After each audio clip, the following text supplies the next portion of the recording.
లో ఒక అద్భుతం ఆవిష్కృతమైంది. నీలిరంగు అగాధంలో భారత కీర్తి పతాకం రెపరెపలాడింది. సాధారణంగా మనం గాలిలో ఎగిరే త్రివర్ణ పతాకాన్ని చూస్తుంటాం. కానీ ఇప్పుడు ప్రపంచమే నివ్వెరపోయేలా అగాధ సముద్ర గర్భంలో మన జెండా గర్వంగా నిలిచింది. అండమాన్ నికోబార్ దీవుల సాక్షిగా జరిగిన ఈ సాహస కృత్యం ఇప్పుడు గిన్నీస్ రికార్డులను తిరగరాసింది. ప్రపంచం చూడని సరికొత్త ఉత్కంఠభరిత చారిత్రక దృశ్యాలను ఈ స్టోరీలో చూద్దాం.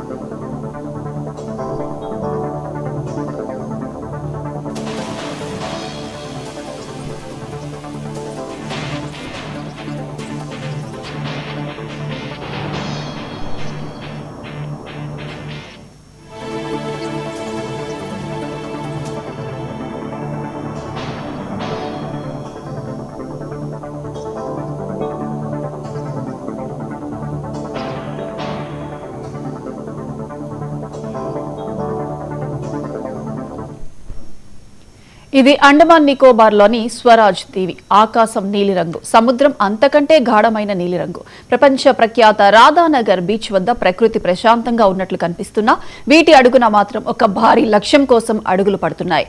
భారత నౌకాదళం, తీర రక్షక దళం, అటవీ శాఖ, పోలీస్ బలగాలు ఈ 4 విభాగాలు ఒకే సంకల్పంతో సముద్ర గర్భంలోకి జారుకున్నాయి. వారి చేతుల్లో ఉంది సాదాసీదా జెండా కాదు, ఏకంగా 60 మీటర్ల పొడవు, 40 మీటర్ల వెడల్పు ఉన్న ఒక భారీ త్రివర్ణ పతాకం. సముద్రపు పోటును తట్టుకుంటూ నీటి అడుగున ఉన్న ఒత్తిడిని అధిగమిస్తూ ఆ భారీ జెండాను ఆవిష్కరించడం అంటే అది ఒక అసాధ్యమైన పోరాటం.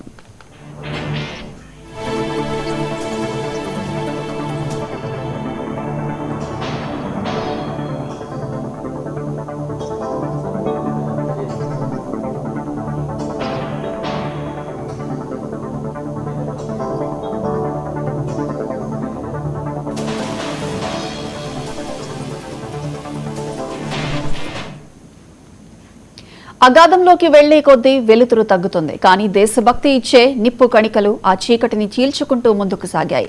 గజయితగాళ్లు, రక్షణ సిబ్బంది అత్యంత సమన్వయంతో అలల ఉధృతికి జెండా చెక్కు చెదరకుండా సముద్రపు అడుగున దాన్ని విప్పారు. ఒక్కసారిగా నీటి మధ్యలో కాషాయం, తెలుపు ఈ అద్భుత ఘట్టాన్ని చూసి గిన్నీస్ వరల్డ్ రికార్డ్స్ ప్రతినిధులు సైతం ఆశ్చర్యపోయారు. ఇప్పటి వరకు ఎవరూ సాహసించని రీతిలో ఇంత భారీ జెండాను నీటి అడుగున ప్రతిష్ఠించడం ఒక చరిత్ర. ఈ చారిత్రాత్మక విజయానికి గుర్తుగా లెఫ్టినెంట్ గవర్నర్ డికే జోషికి గిన్నీస్ వరల్డ్ రికార్డ్ సర్టిఫికేట్ ను అందజేశారు. ఇది కేవలం ఒక రికార్డు మాత్రమే కాదు, అండమాన్ దీవుల్లో అభివృద్ధి చెందుతున్న సాహస పర్యాటకానికి లభించిన ప్రపంచ గుర్తింపు.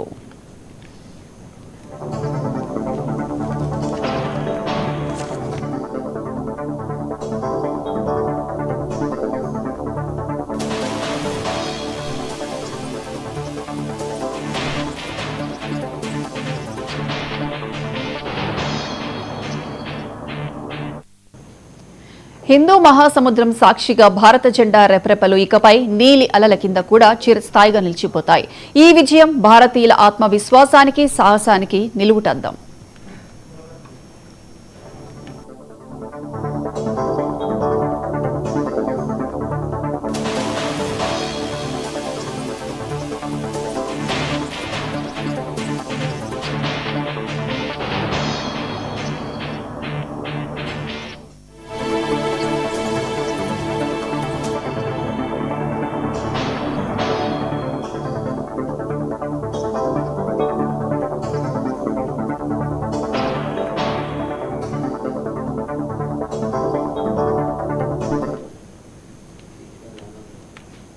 కరీంనగర్ పట్టణంలోని పీఎంజే జ్యువెలరీ దుకాణంలో భారీ దొంగతనం జరిగింది. ఉదయం 10 గంటలకు దుకాణంలోకి ప్రవేశించిన